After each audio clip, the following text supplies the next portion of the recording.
Hi friends, welcome to our channel. Friends, వీడియోలో AP రాష్ట్ర వ్యాప్తంగా కూడా నిన్నైతే పోలింగ్ అయితే జరిగిందండి. అయితే ఏపీలో ఎప్పుడూ లేని విధంగా పోలింగ్ నమోదైనట్లయితే ఇక్కడ మనకి పోలింగ్ అధికారులు అయితే పేర్కొనడం అయితే జరుగుతుందండి. ముఖ్యంగా ఇప్పటిదాకా చూసుకుంటే పోలింగ్ ఎంత శాతం నమోదైంది అని రాష్ట్రంలో మొత్తం 81% పోలింగ్ నమోదు కావచ్చని సీఈఓ ముఖేష్ కుమార్ మీనా అభిప్రాయపడ్డారు. 1.2% పోస్టల్ బ్యాలెట్ ఓట్లతో కలుపుకుని ఇప్పటి వరకు 79.40% పోలింగ్ నమోదైనట్లు చెప్పారు.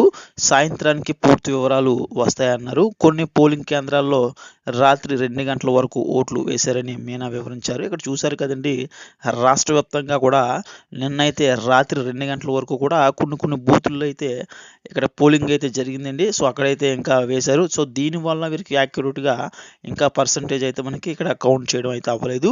అయితే ముఖేష్ కుమార్ మనకి ముఖ్యంగా వెల్లడించింది ఏంటంటే 81% పోలింగ్ నమోదు కావచ్చని అయితే ఇక్కడ పేర్కొనడం జరిగిందండి.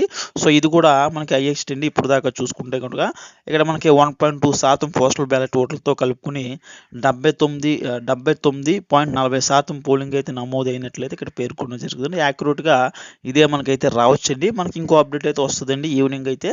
సో వచ్చిన తర్వాత నేనైతే ఇంకొక వీడియో అయితే చేస్తాను. ఇక్కడ ముఖ్యంగా చూసుకుంటే 81% అయితే రాష్ట్ర వ్యాప్తంగా కూడా పోలింగ్ నమోదు కావచ్చని అంచనా అయితే వేశారండి. సో ముఖ్యంగా యాక్యురేట్గా ఇదే అయితే ఉంటుందండి. సో ఇది ఫ్రెండ్స్, వీడియోలో ఇలాంటి అప్డేట్స్ కోసం మన ఛానల్ సబ్స్క్రైబ్ చేయండి, వీడియో లైక్ చేయండి, గుర్తే మీ ఫ్రెండ్స్ కూడా షేర్ చేయండి.